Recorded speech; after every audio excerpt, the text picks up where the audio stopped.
Welcome to our NLP class. This is part 16. Today we are going to learn about principal component analysis PCA. So, how do we define the PCA? Let us assume that PCA is a kind of mapping function f of x which maps the input vector space design matrix X into a different type of vector space. Let us assume that this is vector space U. So, here the size of the input vector space could be x n. This is our PCA. PCA is trying to map this input space into different type of vector space U without losing any information, with minimal information loss. So, it is minimal loss of information, and also it helps to reduce this input dimension x n.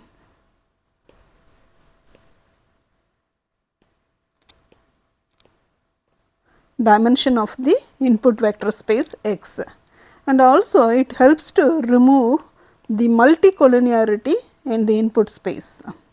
Sometimes there are vectors x 1 or x 2 which might be collinear with each other. We need to remove those multicollinearity. So, PCA helps for this problem, remove multicollinearity.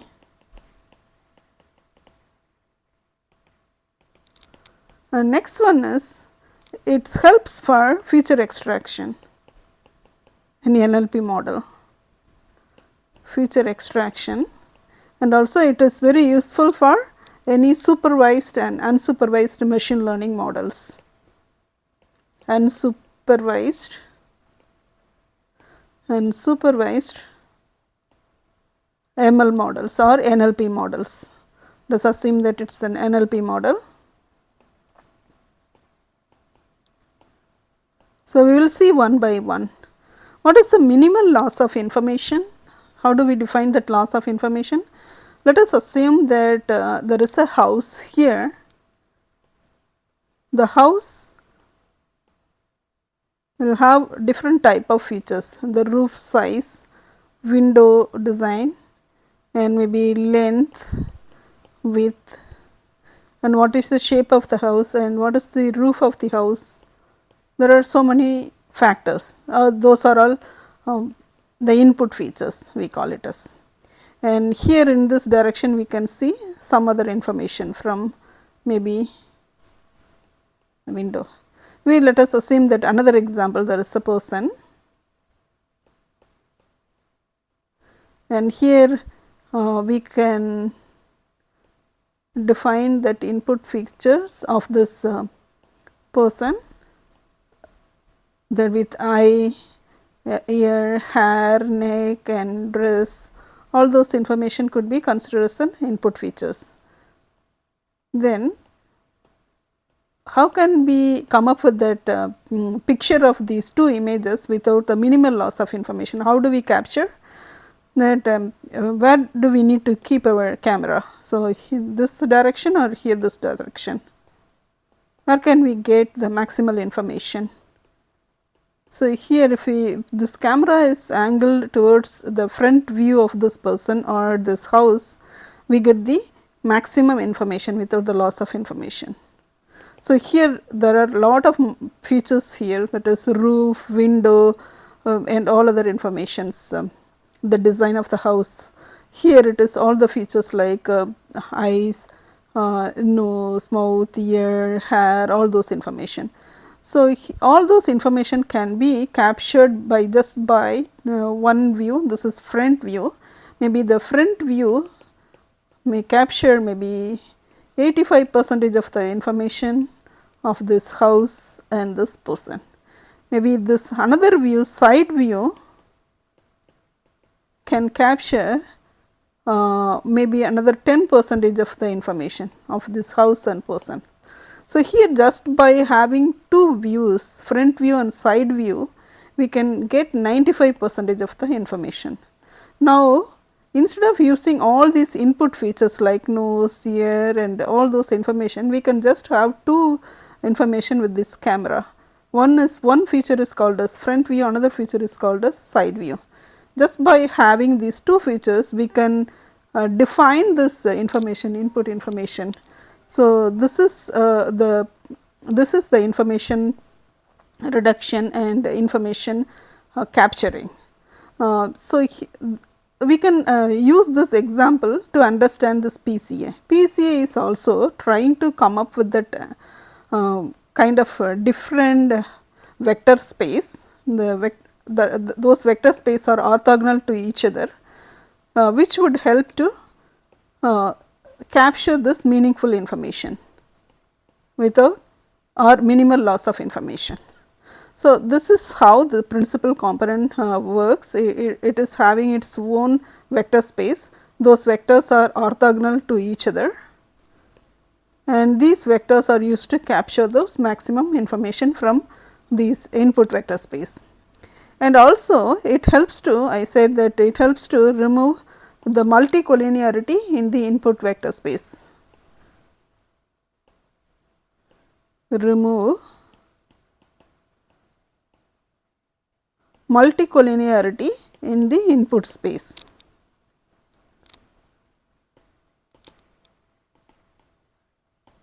So, let us consider another example that there is maybe different documents, maybe document 3, there are 3 documents and we do not know what is the type of document, whether it is about the happy, whether the positive sentiment or negative sentiment, we do not know. So, but it has its lot of words in these documents. So, we can some of the words can be categorized that classified into positive sentiment, and some of the words can be categorized into negative sentiment. And also the words like some words could be attributed to the happiness, like awesome,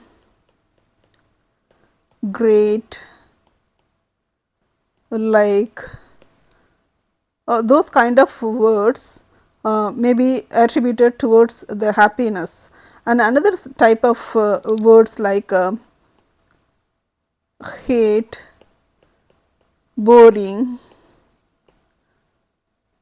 dull. So, those type of words can be attributed to sadness. So, instead of using, maybe when we look at the documents, very big document which is having a lot of thousands and 100,000s of words, it is very useful to apply PCA to come up with the clusters of the information. Instead of using all those vocabulary as our input features, we can come up with the meaningful features, happiness and sadness, and also these awesome, great, like, those words might be collinear with each other, that is correlated to each other. So, in another example, let us consider that house size and number of bedroom in the house. So, here I see the x axis is the number of bedroom and y axis is the house size. House size. Usually these two variables are highly correlated. So, whenever the number of bedroom start increasing, then house size also would get increased. This is the house size. When we use these two features in our model, maybe our model is trying to predict the price of the house.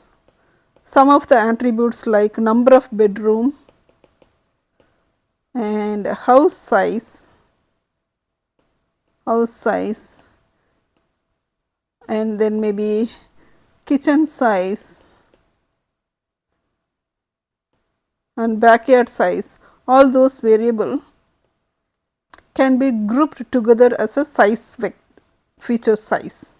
Another type of features like location related information like zip code,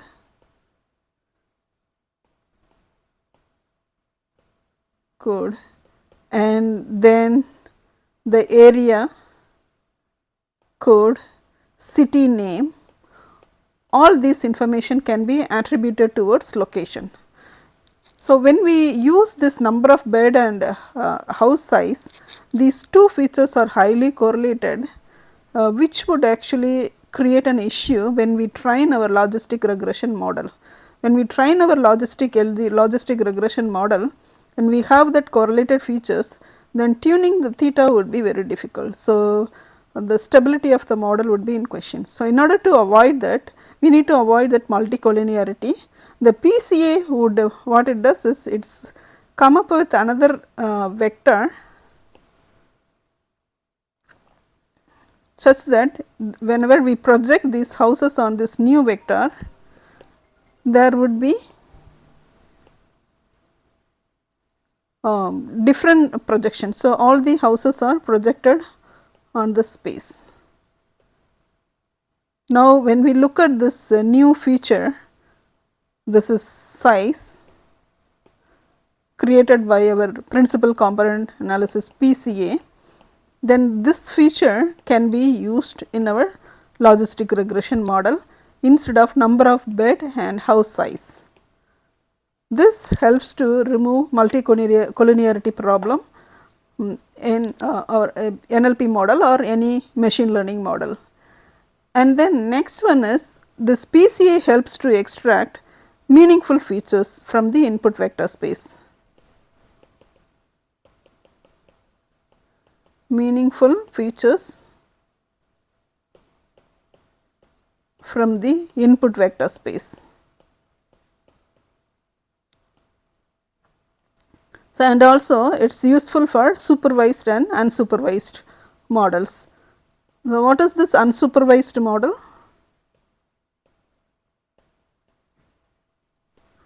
In the unsupervised model,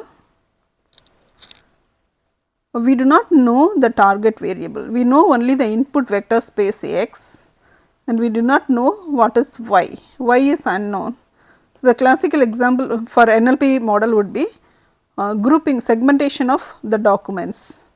So, let us assume in a scenario hypothetical situation that in a library there are a lot of documents, lot of books, story books.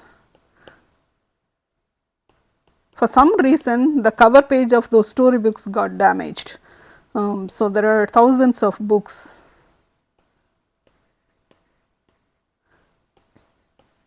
All these books are mixed together and we know these books were written by 3 authors. Author 1 who writes fairy tale stories, another author he writes family drama stories, and another author 3 he writes maybe science fiction. So, now we do not know who wrote which book. So, now how do we actually extract that information? We know that the author 1 writes only fairy tale and author 2 writes family drama, author 3 writes only science fiction, and we do not know this why, because that cover page is damaged. And how do we come up with this solution? We can have our model PCA model, we can input this x, x is all the extracted features from the document. We know how to extract the features from the input document. Do you remember all these steps? We need to come up with the vocabulary and then frequency count. We can use any type of pre-processing step that remove unnecessary stop words, punctuations and do tokenization, lemmatization, stemming, all those pre-processing steps. After applying pre-processing steps, we can actually create this input vector space x. So, x may have maybe so many features, maybe 200,000 features, it has 200,000 words in this document. Now, we need to have our unsupervised model which would tell which document is written by which author. So, in order to do that, what we can do is we can apply our this PCA model. So, here is my input vector space X, and PCA model would create the orthogonal vectors and map, this is the linear mapping of this x n into this orthogonal vector space and map these information, all those words on this principal components. Let us assume that this is the vector u1, u2 and u3. So, when we plot this document on this new space, we can clearly see there are 3 clusters.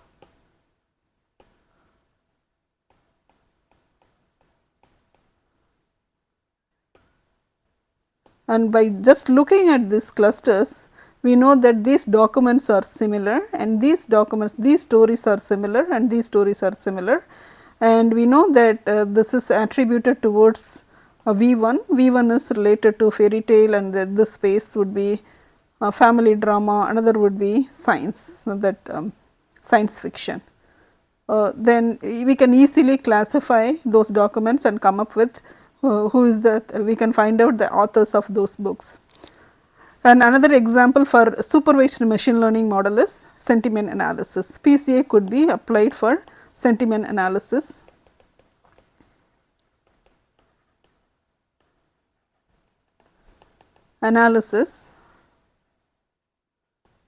For classifying the documents, whether the document is related to positive sentiment or negative sentiment. Here we can consider our movie review example, and here in this example we know why, whether the movie is positive sentiment or negative sentiment. Now, we have our PCA model. The PCA model that map these input vector space into two-dimensional output vector space u1 and u2.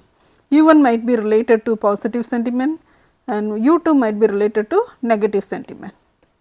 And when we map these information into this, we can see a lot of movie reviews clustered into 2 different documents.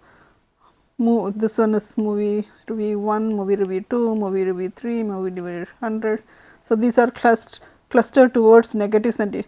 Another set of documents, those are clustered towards positive sentiment. Here the sentiment towards the positive is very high, but it is very low towards the negative sentiment. So, now we know that fundamentals of principal component analysis, what is the application, what is the usage, and in our next class what we are going to see is some preliminary basic math, that is multivariate analysis required to understand how the PCA works.